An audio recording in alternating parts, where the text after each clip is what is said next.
Welcome, Chris. Thanks for coming. Thanks for being here. Thanks so much for having me. I know we've had to reschedule a couple of times. That was totally my fault, so apologies in advance. But I'm glad we finally made it work. I'm looking Look, forward to I'm a it. strong believer that everything always happens exactly when it needs to. So we're meant to be here today. We needed the time. And we're both parents and juggling children, so things come up, as you know, and there's snotty noses and whatever else. So you're right. Today's the day, so I'm excited. Thanks for having me. Absolutely. Absolutely. So I guess the first thing I'm going to ask you is how on earth did Studio Ninja come about? It's an interesting story. So how far do I go back? So basically, I've been shooting weddings for about 18 years now. And the whole time, I mean, I started when I was 22. So like working for different studios. Back then, that was a thing. There were bigger studios around. So I kind of did my apprenticeship through other studios, which was cool. And then I started my own business and I don't know if it's a personality thing or just forward thinking. I knew I didn't want to be shooting weddings forever. I loved weddings, but I just knew, at 50 or 60 or 70 years old, I don't really want to be shooting weddings. So deep down, I always had this like inkling to start a side hustle or some other sort of business or a second income stream or whatever it may be. So over the last 18 years, I I guess you could say, trialed or started businesses that ended up not quite working. For example, a photo booth business, a co-sharing creative office space business, an online directory for a disability space, also a hens party directory, also an online photo sales, sports sales business, as well as a topless waitering business for hens parties, to my own I am just photography stuff. listening to all of this. Like, like it's just like trial and error, trial and error, trial and error, trying to figure out. Some of them did okay, or and I just kind of moved on. Some, once they got up and running, I realized, oh, this isn't really for me. So luckily, along the way, I don't know why, it never occurred to me that it was a failure. It's like I set it up, I learned some stuff, and I've moved on. So I never thought, oh man, like I'm going to go put my head in the sand and be upset for a year because this thing didn't work out. It was literally, I was over it within like an hour, and then it's onto either back to shooting weddings or onto the next thing. And the whole time I'm sort of, reading about online business, listening to podcasts about business and marketing and whatever else. And I don't know, when you sort of in that zone and just absorbing all this information from different places, it's really like the ideas just come to you. So funnily enough, one day I was driving to the bride's house at a wedding that I was shooting, and I was listening to a podcast about how to start a software company. And I'm like, I've never thought about starting a software company before. It hasn't been on my radar. Maybe this is something that I could do. And not really having any idea what it takes to run a software company. But the podcast was great. It gave me a few ideas. And as I continued driving, I thought, maybe I can actually build something for the photography space. Maybe it's like a client management or like a photography business app, which helps photographers to run their business. And I know, because I was currently using one at the time that I wasn't quite happy with. I'm like, the one I'm using at the moment is really, really powerful, but there's a lot of things that scare me about it. And like I log in and it's overwhelming. And so the idea started flowing of like, maybe I can create a better solution for something that I'm currently using. And I got really excited throughout the whole day. I finished the wedding, came home, slept, got up at like 5 a.m, and I started mocking up some designs. I mocked up a landing page, a website for it, and it worked a couple of days to kind of put some stuff together. And then I went to a whole bunch of Facebook groups that I was a part of and said, hey guys, I'm going to build this amazing thing. It's going to be so amazing. I'm really excited. And it's going to do all these crazy things and going to change the world. And I'm looking for people to give me some money now. I know it's just an idea, but looking for some early adopters. If you give me an annual subscription, I'll give you half price for life. And 100 people signed up. Yeah, 100 people signed up. And then it really occurred to me that, like, holy shit, beep, but like I need to build this thing now. Like I'm kind of at the stage where I've sold this idea and I'm really excited by it, but now it's like, now it's real because, well, one thing, it really validated the idea, which is really good. Like it's really healthy for a startup to have their idea validated, especially if someone's willing to pay you money for it, right? Yeah, on So concept too. So not to actually even have really like to have any proof in the pudding. It's from a conceptual point of view, that's amazing to get people to yeah, put their money down. yeah. So that was really cool. And then Ewan, the other co-founder, he was renting an office space in our creative office space sharing space, and we got along really well. And one day we had lunch, and I told him about the idea that was brewing, and he really loved it. The next day, he sent me an email saying, "Hey, Chris, I'd love to be your business partner. I feel I would bring a lot to the table, skills that I don't have that he has, and vice versa." And we became business partners from that point onwards, which is cool. So when was that? Just And give then me a we, timeline because I'm really keen to understand how long you guys have been going. yeah. So this is around June 2015.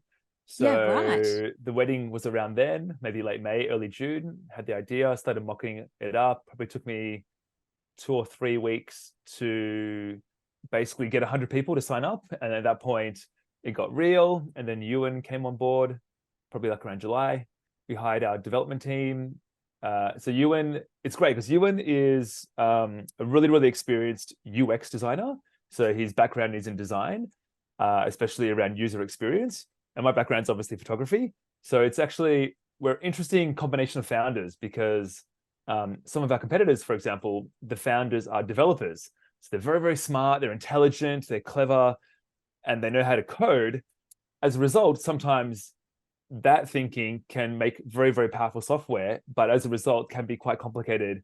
And like they've just designed it in a way with maybe without the UX background. So the software does the thing, but to make it do the thing, it might require quite a lot of steps, or it's not as intuitive as ours, for example. Yeah, I have to agree with that because I've been through probably some of the iterations of the software that you're talking about. I've jumped from CRM to CRM, and what I love is I feel like I'm being navigated through by a little funky person.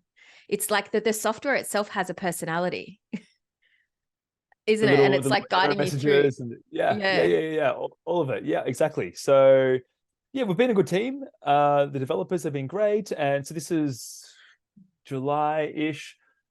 So we got to work.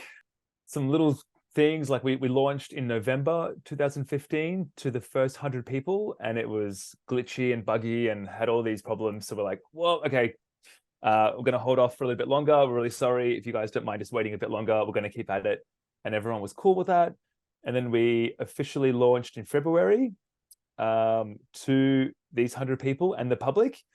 And again, me being naive, Chris, I thought what would happen is I'm going to put it out there and 1 million people are going to subscribe and I'm going to go to Bali and retire and kick back on a beach and chill. And we did a bunch of marketing and a launch, and one person subscribed in February of 2016. So we became that person's friend, learned about their needs. We kept building, and then in March, 3 people subscribed, 3 new people. Kept working, and then the next month, like 8, and then 15, and then 20 something, 30 something, 50 something. We kept just being in constant contact with these users, with these customers. And I mean, in the early stages, I kind of knew what the software needed to do and what features it should have. So it was a lot me and you, and while also talking to these photographers about their needs, but I had a grasp of what was still missing. But over time, interestingly enough, as you get 100, 1,000, 1,000 customers, we get some really feedback of now things obviously that I hadn't thought of. Like I know what feature we should build, but now feature development is way more intense, where we do user testing. There's a lot of iterations of a feature before it goes live. Whereas before it would just be like design go, design like live, right? Well, it's probably less Um, embarrassing to make mistakes in front of 200 people as opposed to having like lots and thousands of users. So I can completely understand why yeah, you need to yeah. do more rigorous testing now that you're in the more mature phases of the business. Yeah, and look, like they say, you know, a lot of businesses fail. There was so many times in the early stages where I was ready to walk away, like it was getting too hard. We're running out of money. I was scared to let my friends down by continuing to take their money and potentially stuff up this product. You know, we had some pretty. This no longer happens, by the way, whoever's listening. But back in the early days, like, you know, we had bugs where our customers' calendars got mixed up. So I'm at a wedding and I'm getting hundreds of phone calls from our users saying, why is my calendar showing some like a couple that isn't actually my couple? And things got muddled up, or you know, servers went down on a weekend when everyone was out shooting, and there was these moments where like, God, why am I doing this? Like we're broke, we've got no money, I'm putting up with all this pain, and it's just like borderline like impossible. But you just, you know, we sincerely just kept apologizing. We made a mistake. We're really sorry. Stick with us, please. We're going to get through it. We fixed it. We fixed it. We fixed it, and just hung on and got some personal loans and refinanced some stuff and kept going and going. And and yeah, now we've got, you know, tens of thousands of users in 72 countries around the world 8 years later, Amazing. and we've come a long way. So, God, Well, looking back and telling that congratulations and story, yes. congratulations and thank you so much from like the user's point of view, I guess, for staying the course.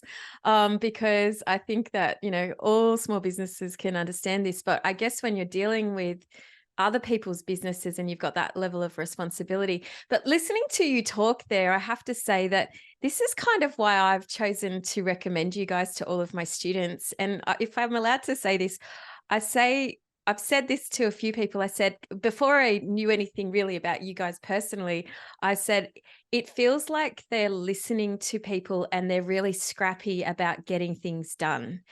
And I don't know if like listening to what you're saying there, like when I say scrappy, I mean like you actually get down into the ground and get things done.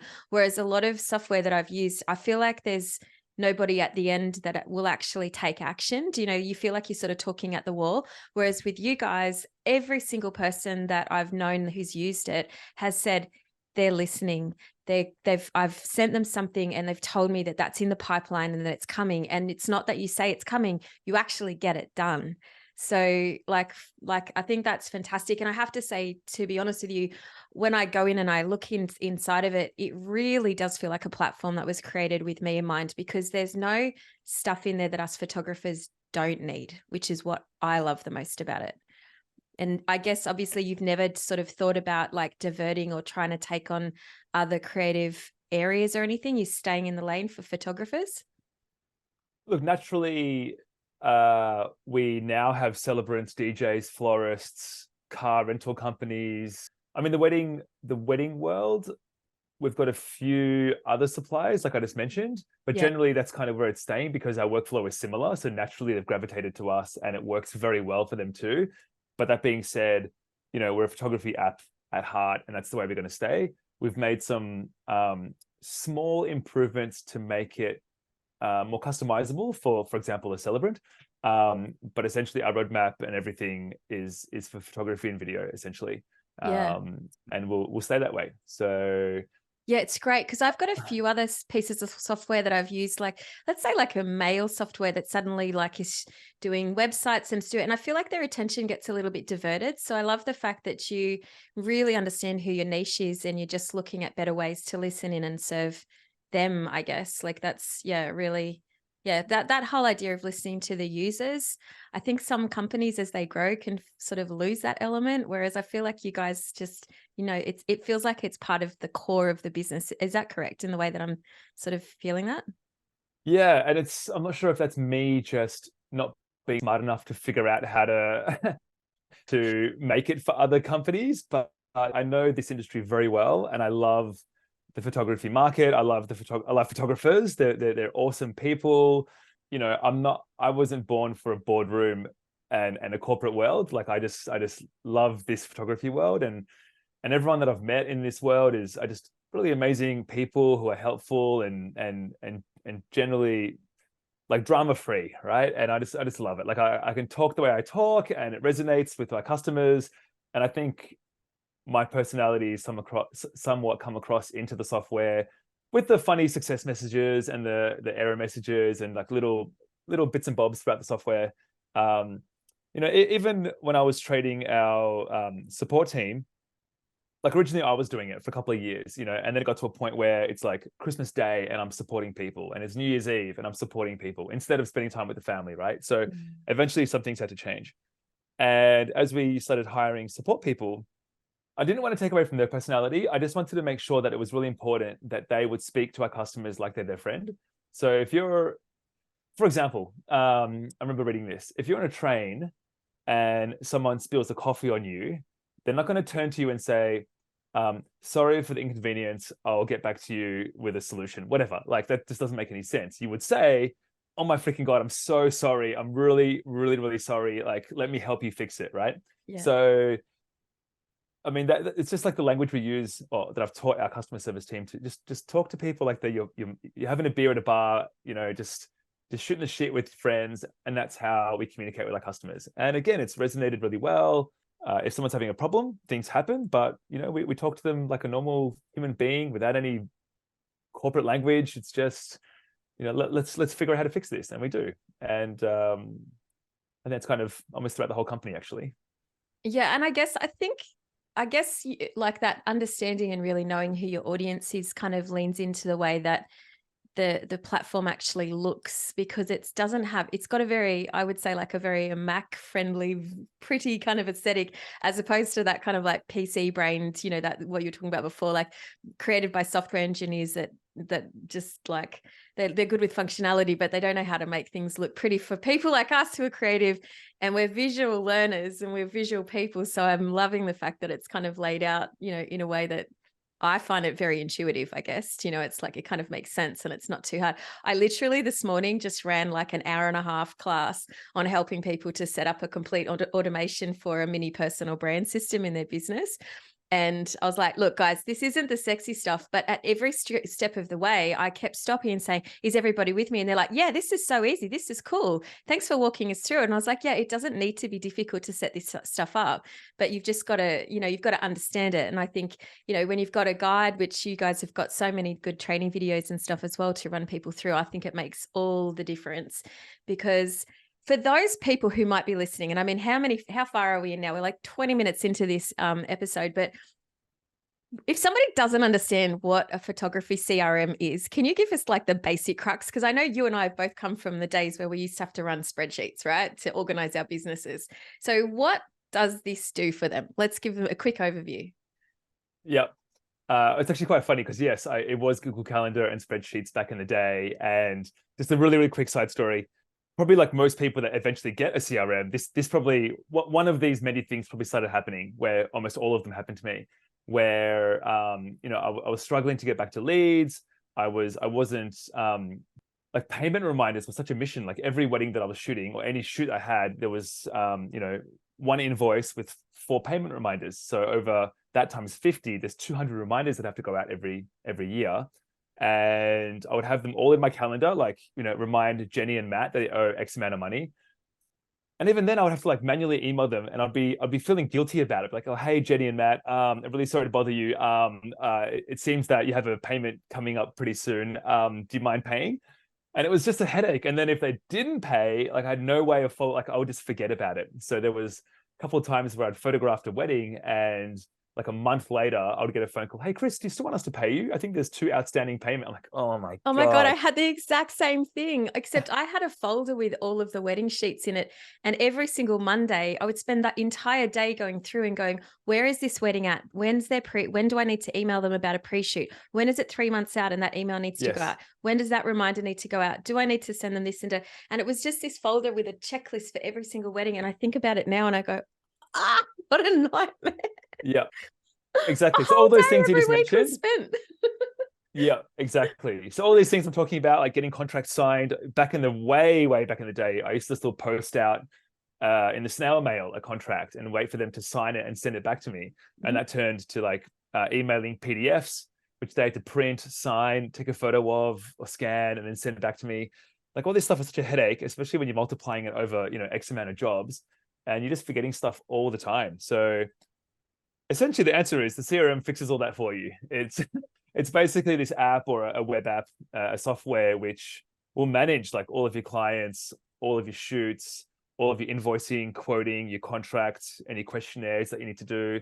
It'll track all your emails. You can make notes inside of it, as well as it automates a lot of the processes for you. So my payment reminder days, like that almost, I remember when we were building that inside Ninja, and we'd finished it, I don't know, this is like 6 years ago now, and launched it. And I thought, oh my God, like this one little micro feature, that alone is going to save me so much time that I never ever have to follow up with invoice payments ever again. Yeah. So like, yeah, the automation of the payment reminders, the ability to let your clients pick and choose whatever packages they want, even like automation through emails. Like, I don't know the personal branding space that well, so I'm going to probably reference weddings a bit more as we Same talk. process, just a shorter lead time. You'd normally message your clients 3 months out. You do this like a week out. So it's very similar. Yeah. But the concept is the same. So if your audience thinks about any time, because like you probably, say over 10 or 50 jobs or whatever, you're pretty much sending the same communication to every single client if it's the same type of shoot, right? So it's a headshot or whatever it might be. Like you're pretty much going to send the thanks for booking email, and then the, hey, Jenny, your photo shoot's coming up next week. Here's what to prepare, or whatever emails you would normally send. You're most likely sending the same exact thing to the same for every single shoot that you do. So simply having that automated is just, I mean, it does a few things. One, it's off your plate, so you never need to worry about ever sending that initial email to get the conversation going ever again. It just frees up your brain power to do other things. And another thing it can do, this might be more in the wedding world, but maybe in your world too. Like, for example, say there's 3 emails that you have to send to every client. For example, a thanks for booking, you shoot coming up next week, and maybe an email after the shoot saying, hey, that was so awesome. You look great. I'm just going to retouch the photos and I'll have them to you in a few days. Whatever. Some sort of like post-shoot email. So that's probably, you could consider like your standard emails that you have to send to everyone to get them through the job. But the thing is, if you make a workflow that does those things for you, it might take you half an hour to build that out, or 10 minutes or whatever. Once you have that, you can potentially think about other ways of providing value for your clients, because you don't have to email these things, 50 times for 50 different jobs. You just have to create it one time, and then it automatically goes out for every single job forever into the future. So you do the work once, and then it just frees up your brain space, and you physically having to do it forever, right? So maybe 3 emails is okay. Maybe it's the bare minimum. I'm not sure. But maybe there's an opportunity to add more value. Like you could send an email sending them, I don't know, for example, inspiration, or a link to your website, which teaches them something, or in the wedding world, a list of preferred suppliers to, save the bride and groom time having to go to Google and find other suppliers. Like, these are people I've worked with before. They're amazing. Hopefully it saves you some time. Here's my list. So any other ways that you can provide value to your clients who have never been through the experience before, after the shoot, hey, I hope you really enjoyed the shoot and I hope you love your photos. Please leave me a review on Google. Like that can just be an automatic email that goes out to every single client that you never, ever have to write ever again. So just, it's a long-winded answer to your short question. No. I mean, what I think about all things. of this is that as well as you creating a time-saving mechanism for yourself. I mean, that's an obvious one with all of those automations. But I also think that you're serving your clients better, because every client's getting a consistent experience. Because I know for myself, sometimes in life, you're a parent, I'm a parent. Sometimes life gets in the way, and something for me can make my business effectively go on hold for a week. Now, a week lag in a delivery of an important integral part of somebody's journey is a real, like, it's doing their clients a disservice. So I feel like, and I talk a lot about creating high-end experiences that are consistent and repeatable. And this is the base strategy of mine, is email communication that meets them just ahead of when they might kind of think to ask you that question. It's like, okay, when does that problem usually crop up? When do I get asked that question a lot? Stick an email in that, or a support or a resource or something like that, that just fills that gap, supports the client, and stops you having to go back and forward on emails or phone calls with the client as well, right? That's a great point. So if you have, again, for example, your standard 3 emails that you said, but you find that your clients are often sending you an email first, asking a question, hey, what's the answer to whatever that question might be. If it happens enough times, you're like, okay, well, it seems like every client needs to know the answer to this question. Why don't I preempt it and send an auto email, roughly around that time, or a few days or a week before? And most likely it's going to land in the client's inbox. Oh my God, I was just thinking about that. Like, that's just so handy that you've sent it to me now. Yeah. And now I don't have to ask you, and we don't have to go back and forth, and it's going to save everyone time. And it just improves, like you said, the client experience. Like, I had a client that was on the phone with me the other day, and she was like, literally every single time I was in the shower and I thought I need to send Paula an email, she'd go into an inbox and there'd be something there from me. She'd go, you were just one step ahead of the game at every stage. And I'm like, yes, I've been creating that for a while.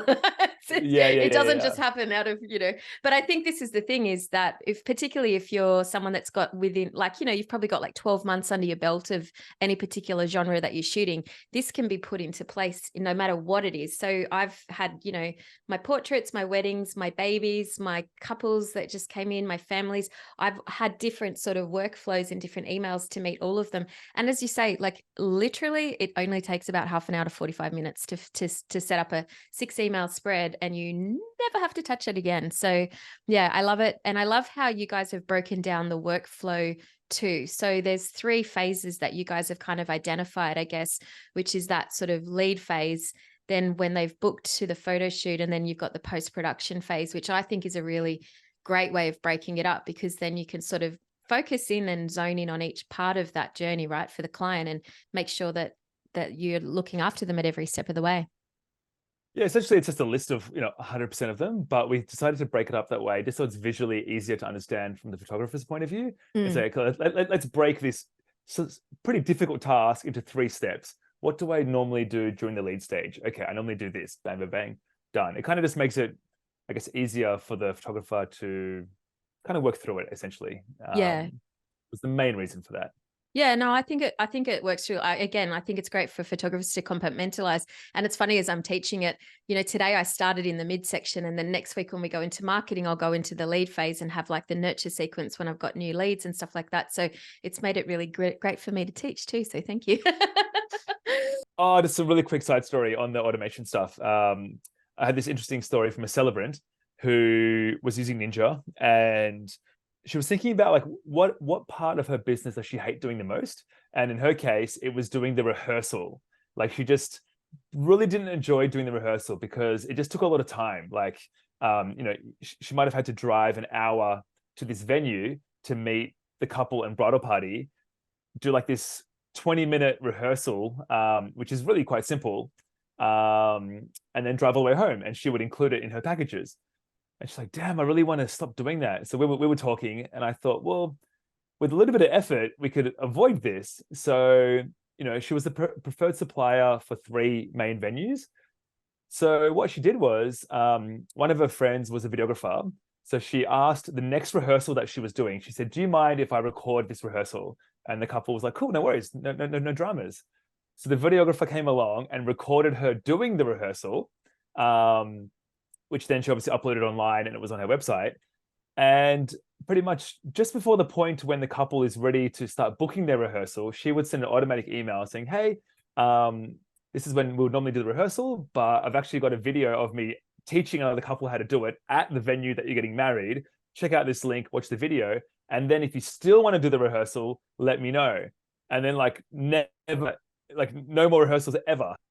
onwards. Yeah, I did the same thing back in my portrait days. So when I used to have like a portrait studio and it was all women coming and, I'd have like maybe a mum and her two daughters or, four sisters and grandma or something like that. So I did the same thing because I was getting sick of having to do the consultations where they'd bring in all their clothes and stuff. So I actually sat down in my studio and I recorded a video that was exactly the consultation presentation. I was like going through all the different outfit types, and I even pulled up some things that we had in the studio and I'd say, you can wear this tutu if you like, and you can do this and da da da da. And this is what the studio looks like. Here's how you walk in the front door. Like I cut it up and did everything. And then I gave them the option in the email. So it said, if you do want to book a consultation, click here. If you don't, I've got a 10-minute video you can watch here.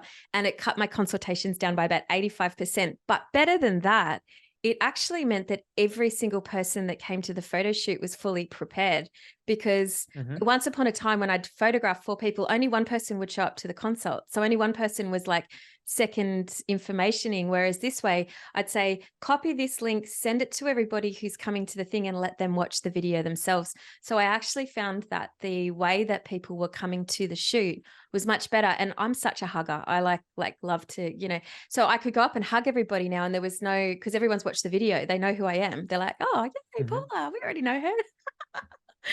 Perfect. Good example. So yeah, I guess my point is, it doesn't just have to be an order email. It could be any kind of education. It could be any kind of anything really. And yeah, by having that workflow, you can really think deeply about what else can I beef this up with to add more value to my clients, or just make my life easier. Yeah. And I guess here's the thing, we're talking about making life easier. We've talked a little bit, I guess, from the mental load capacity, but I want to say for you, like, does it feel pretty good to know how much of a weight you're lifting off people in the industry's shoulders? Does that keep you going, I guess, when things, maybe the days aren't as sunny or something? Is that sort of what kind of keeps you motivated? It's fun. That's a good question. It's an interesting one. Normally me and Ewan are just like heads down, working away. And sometimes we don't come up very often to like look around at what's happening. So, and then when you're in it, sometimes you just feel like you're buried in work and it's like, why am I even bothering? Like, this is so hard. It's still pretty hard. Like there's still a lot of work that's involved to continue building the business, which we love. And you're absolutely right. I've received some really nice testimonials. There's 3 that come to mind. One was of a single mum who had children, and she was just at a state where she was so unhappy because she was so like bogged down with admin that she felt like she was neglecting her children. Like her kids would be like, "Hey, mum, come play with me," but she's like, "I can't. I've got to do these emails. I've got to do these invoices, whatever." And she sent me a video holding her 2 children. And she's like, "Chris, I'm so grateful for Ninja. Like it's really freed up so much of my time. And as a result, I can hang out with these 2 kids, way more now. And it's just like life-changing for me." And I'm watching this video that she just emailed me out of the blue.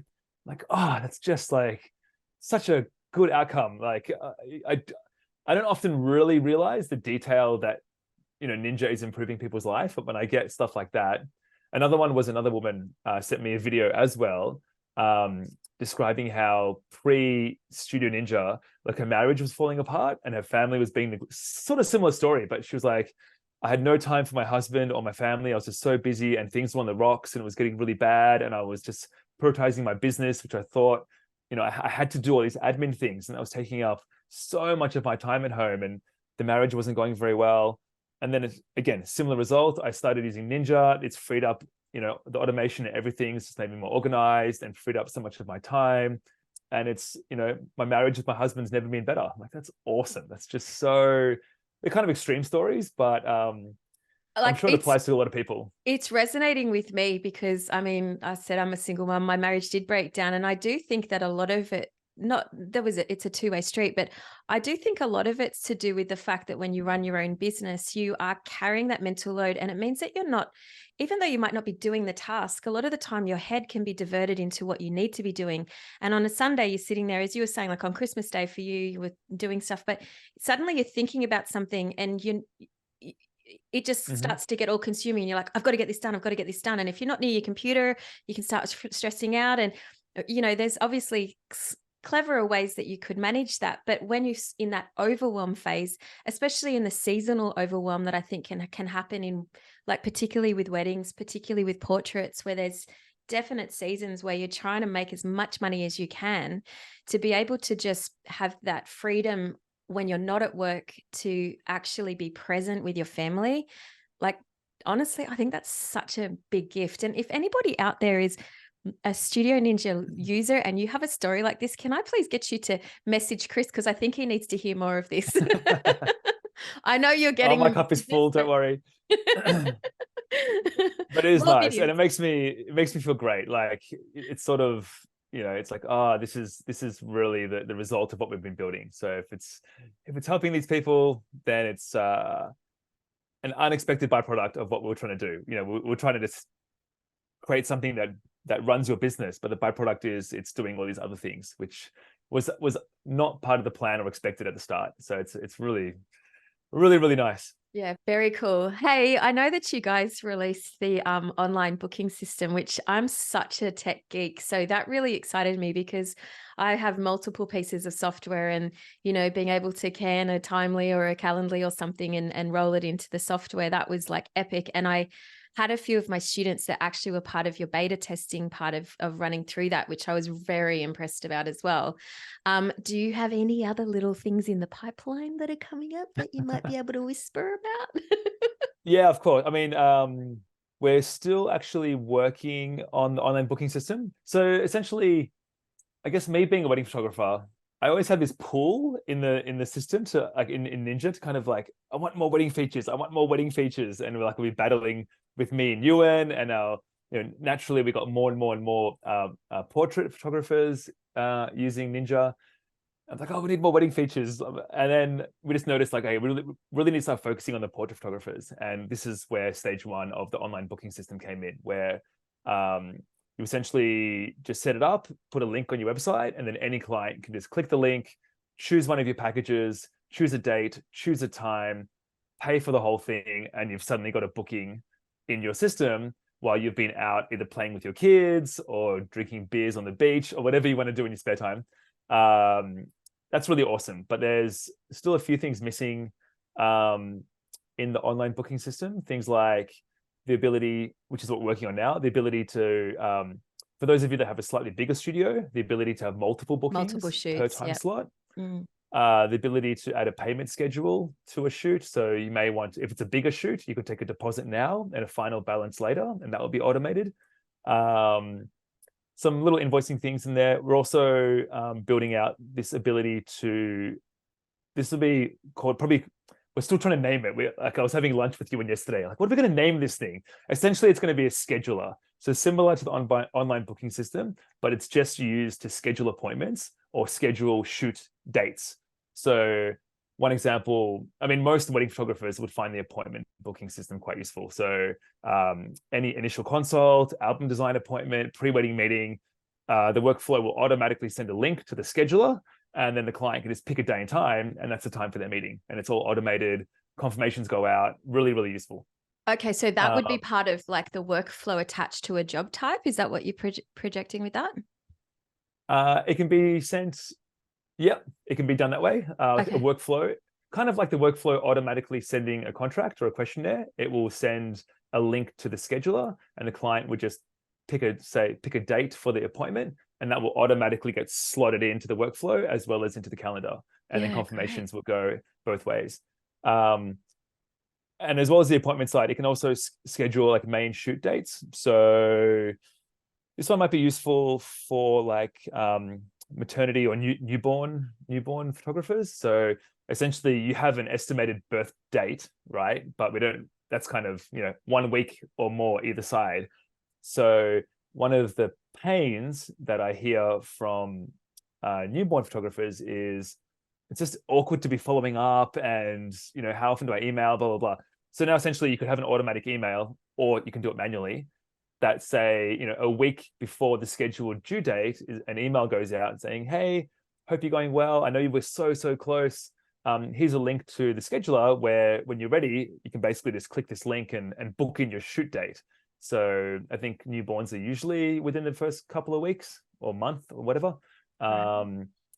So yeah, those clients will be able to basically choose their shoot date, which will solve that problem, which is pretty cool. That's going to work really well for us as well, because I do scheduled shoots with my clients. So a lot of them are on a subscription style shoot schedule where they're kind of booking in every Exactly. 6 months or something. Yes. So yeah, if you can Yes. set one of those up for us branding photographers, that'd be great.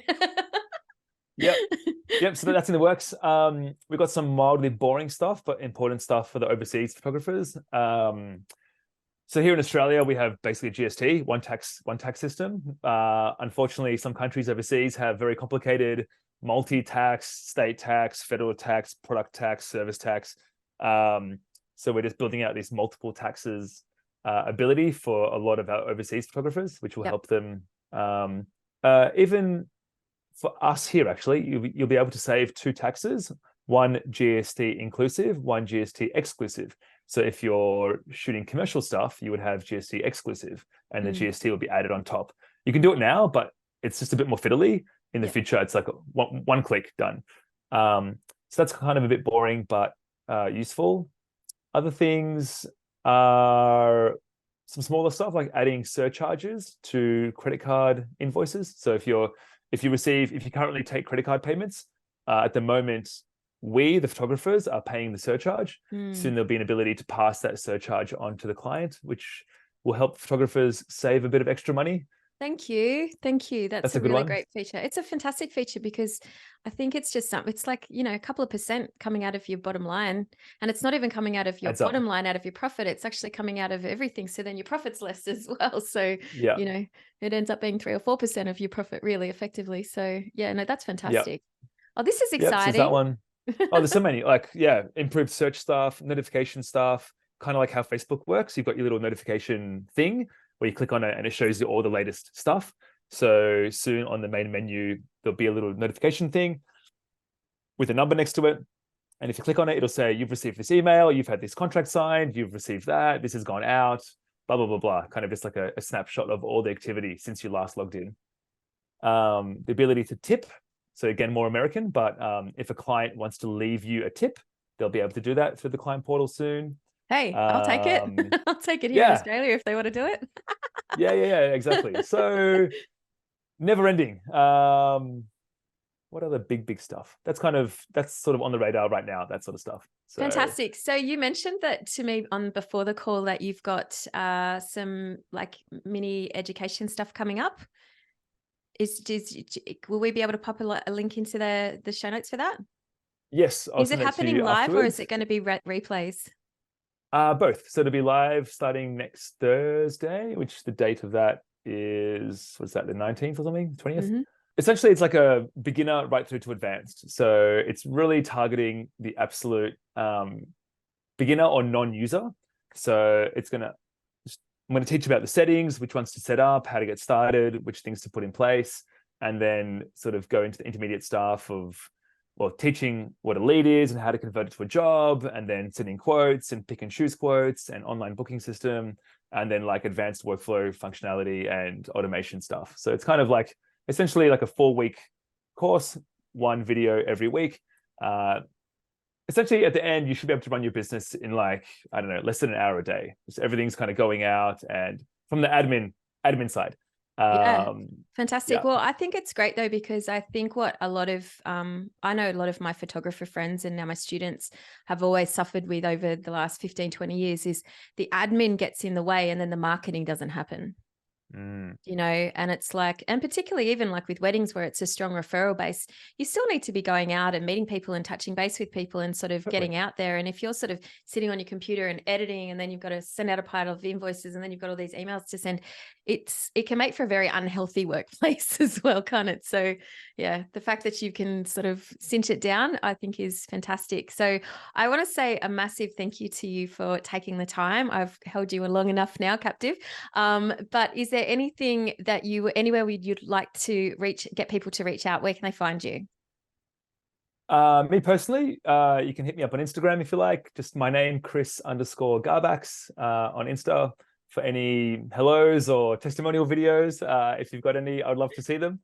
But yeah, anything for me personally, chris@studioninja.co. Chris@studioninja.co. On email if you want to reach out, or just check out studioninja.co if you are interested in the software to help you automate all your boring ass business admin stuff, we can definitely help you with that. And I love the fact that you are so available to people to ask you questions. So I think that's fantastic. Well, thanks again for coming along. I'm so glad it was well worth the wait. So I appreciate all that you've shared, and look forward to seeing what you guys create in the future. Awesome. Thanks for having me. When you're so salty, I'll still think about it. We can take my Lambo. I'll put on a tight show.